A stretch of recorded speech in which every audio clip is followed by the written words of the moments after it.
ETF index mutual funds నేర్చుకుని stock మార్కెట్లో రాణించాలనుకుంటున్నారా? వెంటనే ఈ నెంబర్కి కాల్ చేయండి. నమస్తే రమ్య. నమస్తే జయ. రమ్య గారు, ఇదివరకు రోజుల్లో పిల్లలు ఎక్కువ మంది ఉండేవారు, సంతానం కదా.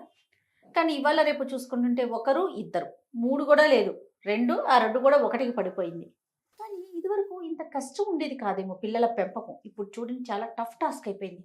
అమ్మో, పిల్లల్ని పెంచటం ఎలా పెంచాలి, ఏం చేయాలి, ఏ విధంగా అసలు ఫుడ్ పెట్టే దగ్గర నుంచి వాళ్ళకి స్నానం చేయించే దగ్గర నుంచి ప్రతిదీ టఫ్ టాస్క్. యూట్యూబ్ మీద, ఇంటర్నెట్ మీద ఆధారపడిపోవటం, అక్కడ సర్చ్ చేసుకోవటం. అంటే కొంచెం మనల్ని పెంచిన తల్లిదండ్రులు ఉన్నా కూడా వాళ్ళు కూడా అదే పరిస్థితి అయిపోయింది ఈ పిల్లల పెంపకం విషయంలో. అదే ఏం చేస్తే వీళ్ళతో తిట్లు పడతాయో. అవును. కూతురు గాని కోడలు గాని ఒప్పుకోదేమో, అల్లుడు గాని కొడుకు గాని ఒప్పుకోడేమో, మాకెందుకు వచ్చిందని. మెడికల్ పరంగాను చేంజెస్ వచ్చాయి. అమ్మ నలుగు పెట్టొద్దని చెప్పేసి డాక్టర్లు చెప్తారు. నలుగు పెట్టద్దు, నూనె రాయొద్దు, చెవిలో తిప్పొద్దు, చెవిలో మందు, ఏదో ఒకటి సైన్స్ పరంగా వచ్చే అలాంటి మార్పులు వస్తా ఉన్నాయి. ఇంత టఫ్ ఎందుకు అయిపోయింది అంటారు? ఐడియాలజీస్ మారిపోయినాయి జయ. లోకం మారింది. ఇది వరకు చాలా మంది పిల్లలు కలిగేవాళ్ళు. పిల్లల్ని పెంచడం అంటే అదొక బృహత్తర కార్యక్రమంగా ఉండేది కదా. అంత ఖాళీ ఏది. ఒకడు కాస్త ఊపిరి అందుకునేసరికి రెండో వాడు తయారయ్యేవాడు. పై వాళ్ళే కింద పిల్లల్ని పెంచేస్తూ ఉండేవాళ్ళు. నా పెంపకం అంతా మా అక్కయ్యల చేతుల మీదే అయింది ఎక్కువగా. అవునవును. మా అక్కయ్యల పిల్లల్ని ఎంతమందినో, నేను ఎత్తుకున్న పిల్లలు ఎంతమందో. ఇది వరకటి ఆలోచన వేరు. ఇప్పుడు క్రమంగా ఏమైంది, జనరేషన్స్ మధ్య గ్యాప్ ఒకటి బాగా పెరిగింది. ఇది వరకు 16 ఏళ్ల తల్లి చంటి పిల్లాడు, అమ్మమ్మకి ఎన్ని ఏళ్ళు ఉంటాయి? అమ్మమ్మకి ఇప్పట్లాగా 60లు 70లు లేవు. 70 ఏళ్ళ అమ్మమ్మ అంటే 70 ఏళ్ళ ఆవిడంటే వాడు మా అమ్మ, ఆవిడ ముత్తవ తల్లి, ఆవిడ మునిమనవలు ఉండేవాళ్ళు 70 ఏళ్ళ వాళ్ళకి. ఇప్పుడు 70s లో పిల్లల పురుళ్ళు పోస్తున్న వాళ్ళు కనపడుతున్నారు మనకి. 70 వస్తే వీళ్ళ పనే అయిపోతుంది, వీళ్ళ వల్ల ఏం కాదు. వీళ్ళు ఎవరికి ఏమైనా వండి పెట్టడం, చేసి పెట్టడం, చెప్పడం, 4 తెలిసి ఉండటం, అవి అసలు ఉన్నాయి. వీళ్ళు వినరు. సమాజం మారింది, ఐడియాలజీస్ మారిపోయినాయి. ఎప్పుడు కూడా ఇలా మారుతూనే వచ్చింది జయ. మధ్యలో ఏ 100-200 సంవత్సరాలు అట్టే మార్పు లేకుండా అలాగే 10 ఏళ్ళకి పెళ్లి చేయటం, 13వ ఏటి నుంచి పిల్లల్ని గంటం అనేది ఓ 100-200 సంవత్సరాలు ఉండుంటుంది బహుశా. మనకు తెలిసి వచ్చేసరికి మార్పు వచ్చేసింది. మన వయసులో వచ్చేసరికి ఇప్పుడు నేను నా వయసుకి మా అమ్మ శుభ్రంగా 7-8 సార్లైనా అమ్మమ్మ అయిపోయింది. అవును, అమ్మమ్మ అయిపోయింది అప్పటికే ఆవిడ. 40 వచ్చేసరికి మా అమ్మ అమ్మమ్మ అయిపోయింది. 40 రాకుండానే నేను పుట్టే నాటికే మా అమ్మ అప్పటికే 4 సార్లైనా అమ్మమ్మ అయింది. ఇప్పుడు అట్లా లేదు కదా, అది మారింది. తర్వాత ఏమైంది, క్రమంగా ఖర్చు, సంపాదనలు, ఐడియాలజీసు, ప్రపంచం పట్ల మన అవగాహన, ప్రపంచానికి మన మీద చూపు మారిపోయినాయి. ఇప్పుడు చదువులు వచ్చినాయి. అప్పట్లో ఆడపిల్లలకి చదువులు లేవు. మహా చదివిస్తే అప్పుడు 10th క్లాస్లో పెళ్లి లేని వాళ్ళు ఉండేవాళ్ళు. డిగ్రీ అయ్యాక పెళ్ళి, డిగ్రీ చివరిలో పెళ్ళి, 4th ఇయర్లో పెళ్ళి, 2nd ఇయర్లో పెళ్ళి, ఇలాగా. మీ దగ్గరికి వచ్చేసరికల్లా డిగ్రీ కంపల్సను. డిగ్రీ అయ్యాక 1వ ఉద్యోగం చేస్తానో చేయకుండానో అయ్యేది. తర్వాత ఏమైంది, ఉద్యోగం వచ్చాకే పెళ్ళి. ఇప్పుడు 20-22కి పెళ్లి చేస్తే బాల్య వివాహం, 22 ఏళ్ళకి పెళ్లి చేస్తే చైల్డ్ మ్యారేజ్ లాగా ఉంది. అయినా కూడా ఇప్పటికీ చైల్డ్ మ్యారేజెస్ చేసే సమాజాలు ఉన్నాయి. ఇంకా 10th క్లాస్ లోపలే పిల్లలకి పెళ్ళిళ్ళు చేసే సమాజాలు ఇంకా ఉన్నాయి. నార్త్ ఇండియాలో కూడా చిన్నపిల్లలకి పెళ్ళిళ్ళు చేసేవి కనపడుతూనే ఉంటాయి, తక్కువ, కానీ తగ్గిపోయింది. తర్వాత చదువుకునే అవకాశం ఇచ్చేవాళ్ళు కూడా కనిపిస్తారు, అవి ఈ శాతం తక్కువ. ఇక పిల్లల దగ్గరకు వచ్చేసరికల్లా మనకి ఏమంటారు, కుటుంబ నియంత్రణ విధానాలు మన చిన్నప్పుడే వచ్చినాయి. 2 లేదా 3 ముద్దు అలాంటివి చూసేవాళ్ళం గోడల మీద. అప్పుడు 3 ఉండేవాళ్ళు, క్రమంగా అందరిలో ఇద్దరు వచ్చారు. ఇప్పుడు ఒకళ్ళు వచ్చారు. డింక్ కూడా వచ్చింది. డింక్ అంటే డబుల్ ఇన్కమ్, నో కిడ్స్, పిల్లలొద్దు. ఎందుకంటే అమ్మాయి అబ్బాయి ఇద్దరు కూడా వాళ్ళ కెరీర్స్లో చాలా బిజీగా ఉంటారు. వాళ్ళ ఇంట్లో ఒక్కొక్క బేబీ వస్తే దానికి క్వాలిటీ టైం ఇవ్వాలి, డబ్బు ఖర్చు, సమయం ఇవ్వాలి, 24 గంటలు బిడ్డను చూసుకోవాలి. కుర్రవాడే అమ్మా నాన్నలు కానీ పిల్ల అమ్మా నాన్నలు కూడా వాళ్ళు కూడా ఉద్యోగస్తులే. వాళ్ళు ఎక్కడ చూస్తారు వీళ్ళని? ఎక్కడైనా అప్పచెప్తే అక్కడ ఏమవుతాయో తెలీదు. పైగా ఈ ఖర్చు అంతా ఎందుకు? పిల్లలుంటే కెరీర్లో ముందుకు పోవటానికి కష్టం. ఈ ధోరణి కూడా వచ్చేసింది. తర్వాత పిల్లల తాలూకు ఖర్చులు పెరిగినాయి. ఓ ప్రెగ్నెన్సీ అని కడుపుతో ఉన్న దగ్గర నుంచి దీన్ని ఇట్లా మోసుకుంటూ తిరగటమే ఆ ప్రెగ్నెన్సీ, నా పొట్టని. నిమిషం నాకు అలా ఉంది, నాకు ఇలా ఉంది, నాకు అదిగా ఉంది, నాకు ఇదిగా ఉంది. నాకు ఏదోగా ఉంది, ఏం చేయాలి? క్యాజువల్గా కడుపుతో ఉండి క్యాజువల్గా ఉండి కానీ వాళ్ళు అసలు లేరు. కనిపించట్లేదు. తక్కువ, చాలా తక్కువ. వీళ్ళ పొట్టని వీళ్ళు మోసుకుంటారు, వీళ్ళని మిగిలిన వాళ్ళు మోసేస్తారు. మోయకపోతే నన్ను మోయట్లేదో అని ఏడుస్తారు, నన్ను బాగా చూసుకోవట్లేదు అని బాధపడతారు పాపం. పాయింట్ ఆ సమయంలో అలాగే ఉంటుంది. కనేసిన తర్వాత పిల్లాన్ని బాగా చూస్తున్నారు, నన్ను చూడలేదు అని కూడా ఏడుస్తారు. పిల్లవాడిని హ్యాండిల్ చేయలేక బాధపడతారు. ఆ అనుభవజ్ఞులు ఎవరు ఉండరు. ఆల్రెడీ పిల్లల్ని పెంచిన సమాజం మనతో చేరువగా ఉండే అవకాశం ప్రస్తుతం ఉన్న జనరేషన్కి తక్కువగా ఉంది. ఉన్నారు అమ్మలు ఉండి చూసేవాళ్ళు, అత్తగారు ఉండి చూసేవాళ్ళు, కొంత పర్సంటేజ్ ఉంది. ఎవరు లేకుండా ఒంటరిగానే పెంచుకోవాల్సిన వాళ్ళు చాలామంది ఉంటున్నారు. ఈ చేత కాక, ఆ బాధ పడలేక డిప్రెషన్స్లోకి వెళ్ళిపోయి, అనారోగ్యాల్లోకి వెళ్ళిపోయి, బాబోయ్ ఇంకో ప్రెగ్నెన్సీయా, ఇంకో పిల్లవాడా, మా కుదరా దేవుడా అనే స్థితి వచ్చింది ఇప్పుడు. తర్వాత ఇక పిల్లవాడి డే 1 నుంచి ఖర్చే. వాటికి ఆల్టర్నేట్లు ఉండవు.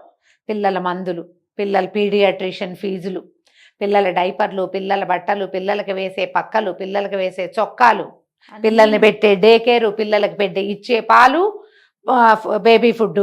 అదేదో బ్రహ్మాండం పగలదీసి ఇస్తే కానీ పిల్లలు పెరగరన్న భయం. వాళ్ళ బేబీ చబ్బిగా ఉంటే వాడు ఏం పెడుతున్నారు అని కనుక్కోవటం. వాళ్ళు మేము అదేదో నవధాన్యాలు వేయించి పెట్టామండి అంటే అది మనం కూడా పెట్టాలని ట్రై చేయటం, వీడికి సూట్ కాక పిల్లాడ హాస్పిటల్ పాలవటం, మళ్ళీ ఖర్చు, మళ్ళా ఒంటరితనం.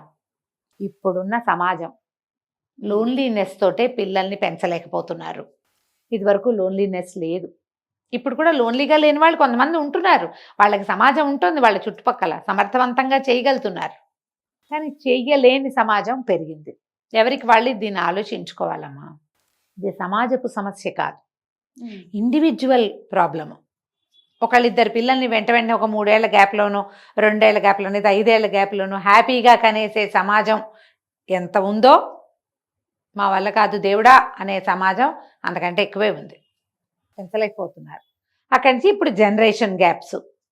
తల్లికి 30 పిల్లాడు, వాడు వేసే ప్రశ్నలకి 30 అమ్మ దగ్గర ఆన్సరే ఉండదు. పిల్లల్ని పెంచరు. నువ్వెందుకు మీ అమ్మాయి ప్రశ్నలే ఎదుర్కోలేవు నువ్వు? ఓ నాయనో, దీంతో మన వల్ల కాదురా అనిపిస్తుంది. దానికి ఏం చెప్పలేం. దానికి మనకంటే ఎక్కువ విషయాలు తెలుసు. మనకున్న అనుభవం దానికి ఉండదు, కానీ దానికి విషయం తెలుసు. మా అమ్మ అంటుండేవారు చిన్నప్పుడు, నక్కపుట్ట 4 ఆదివారాలు కాలేదు, ఇంత పెద్ద గాలివాన నేను ఎప్పుడు చూడలేదండి. పిల్లలు అలా మాట్లాడతారు. ఏదైనా ప్రాబ్లం వస్తే వాళ్ళు హ్యాండిల్ చేసుకోగలుగుతారా? చేసుకోలేరు. ప్రాబ్లమే కాదు, పిల్లలకి ఇది మంచిది ఇది చెడు అనేది తెలియదు. చెప్పాలి, ఎప్పుడు చెప్తూ ఉండాలి. కానీ చెప్తే వాళ్ళు వినరు. ఇప్పుడు సమాజం ఉన్న పరిస్థితి ఇది. వాళ్ళకి చెప్పకూడదు, మాకేం చెప్పకూడదు. నువ్వెవరు నాకు చెప్పడానికి? మీరెందుకు మమ్మల్ని కరెక్ట్ చేయాలి? నేనే నేర్చుకుంటా, రాకపోతే మానేస్తా, నా ఏడుపు నేను ఏడుస్తా. కానీ నువ్వు చెప్పకూడదు నాకు. ఎవరు మాకేం చెప్పకూడదు, ఎవరు మాకు నేర్పించడానికి ట్రై చేయకూడదు. కానీ అందరూ మీకు హెల్ప్ చేసేయాలి. మిమ్మల్ని సమాజమే ముందుకు తీసుకెళ్తుంది. మీ పేరెంట్సే మీకు ప్రతి రూపాయి ఖర్చు పెడతారు. మీకు మోరల్ సపోర్ట్ వాళ్లే, మీకు బ్యాక్ బోన్ వాళ్లే ఆ పిల్లలకి. కానీ పిల్లలు వీళ్ళు మాకు బ్యాక్ బోన్గా ఉన్నారని, మోరల్ సపోర్ట్గా ఉన్నారని చచ్చినా ఒప్పుకోరు, వినరు. ఆ ఒప్పుకొని వినని పిల్లల్ని చుట్టూతా చూస్తూ ఉండేసరికి పేరెంట్స్కి భయం పట్టుకుంటుంది. అమ్మో, ఈ పిల్లల్ని మనం పెంచలేము, వద్దనిపిస్తుంది. కానీ ఎప్పుడు కూడా పిల్లలకి పేరెంట్స్ అవసరం కాదా జయ? 100% రమ్మగారు. ఏ వయసు వచ్చినా మన పైన ఒక పెద్ద చెయ్యి ఎప్పుడు అవసరం. అప్పుడప్పుడు వాళ్ళు జడ్జిమెంటల్గా అవుతారు. పేరెంట్స్ జడ్జిమెంటల్గా ఉంటారు, గట్టిగా పట్టేసుకుంటారు, వదిలిపెట్టరు. ఏమంటారు దాన్ని, ఒక క్రమశిక్షణలో పెట్టాలని చూస్తారు. తాము అనుకున్నదే కరెక్ట్ అని, నువ్వు అనుకునేది అంటారు. అనంత మాత్రాన పెద్దవాళ్ళు వద్దంటే నీకు ముందుకెలా వెళ్తావు నువ్వు కదా? ఈ ప్రస్తుతపు సమాజానికి ఈ ఇంగితం కొంచెం తక్కువగా ఉంది. వీళ్ళు ఇళ్లలో వినకుండా బయట ఎవరైనా చెప్పినవి వింటారు, ఎవరో మోటివేషనల్ స్పీకర్ చెప్పినవి వింటారు. మన అమ్మా నాన్నకి తెలియదు అనుకుంటారు. కానీ మోటివేషనల్ స్పీకర్ స్పీచ్ ఇచ్చి వెళ్ళిపోతాడు, అన్నం పెట్టేది అమ్మా నాన్న అని తెలుసుకోరు. పిల్లలు ఇలా పెనుగులాట వచ్చేసరికి పేరెంట్స్కి భయం వస్తుందమ్మా. అందుకనే ఇప్పుడు పిల్లల పెంపకం కష్టంగా మారింది, కష్టమని అనిపిస్తోంది. సొల్యూషన్ ఏంటండి దీనికి? సొల్యూషనా ఇలాగే వెళ్తుంది, అంతేనా రమ్మగారు? ఇందులో మార్పు లేదు జయ. మన అమ్మా నాన్నల నుంచి పెనుగులాడాం.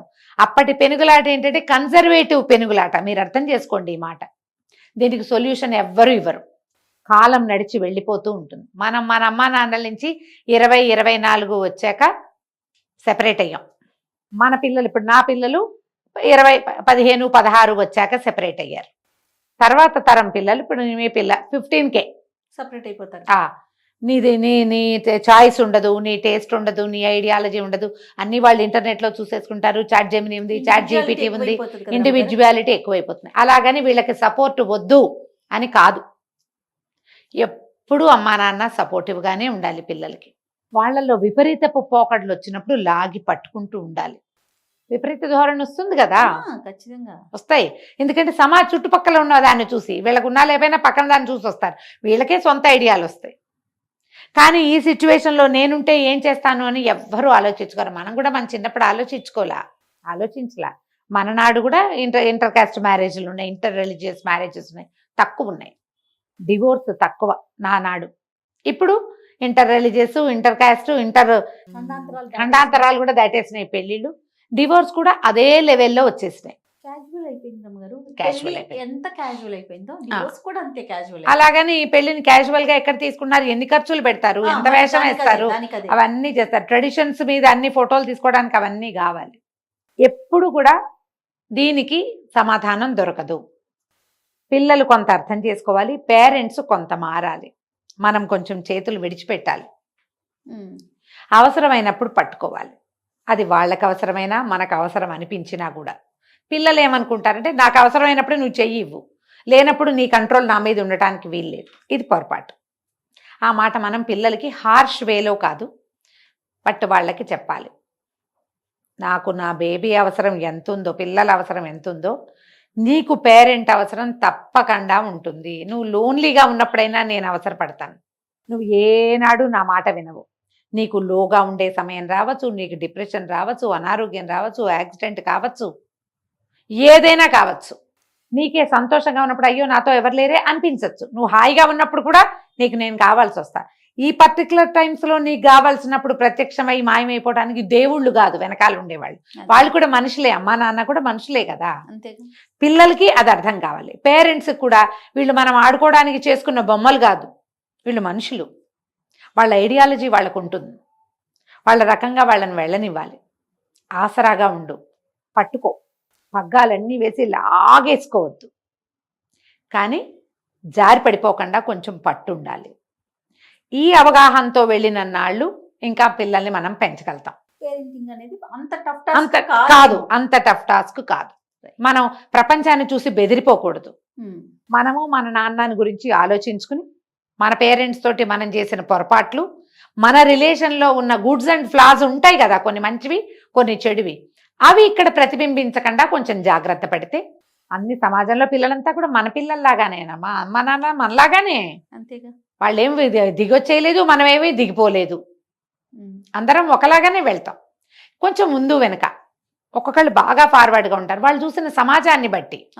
మనం ఆ సమాజాన్ని చూడలేదు, మనం ఇట్లా గట్టిగా పిసికేసిన అమ్మా నాన్నలతో ఉన్నాము, కొంచెం లూజ్ చేయి, లేదా మన పేరెంట్సే కొంచెం లూజ్ ఇచ్చారు మనకి, మనం ఇంకొక అడిగిద్దాం, ఆ లూజ్నైనా మన పిల్లలకి ఇద్దాం. నేను కొంతమందిని చూస్తాను జయ, ఇది ఎంతమంది కనెక్ట్ అవుతారో, ఇది తప్పా రైటా అనేది నేనేమి జడ్జిమెంటల్గా చెప్పట్లా, సహజంగా చెప్తున్నా.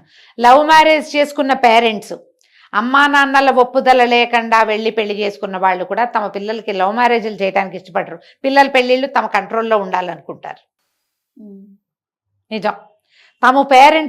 తమ తండ్రి చాలా బలవంత పెట్టి చదివించిన చోట కూడా ఆ తండ్రులు కూడా, ఆ పిల్లలు మళ్ళీ తండ్రులు అవుతారా, వీళ్ళు కూడా అదే పాటిస్తామంటారు. ఏమనిపిస్తుంది, మా నాన్న నన్ను అప్పుడు చాలా బలవంతం చేశాడు, నాకు నచ్చేది కాదు, కానీ నా జీవితం బాగుంది కాబట్టి నా కొడుకును కూడా నేను బలవంతమే చేస్తాను, వీడి జీవితం కూడా బాగుంటుంది అనుకుంటారు.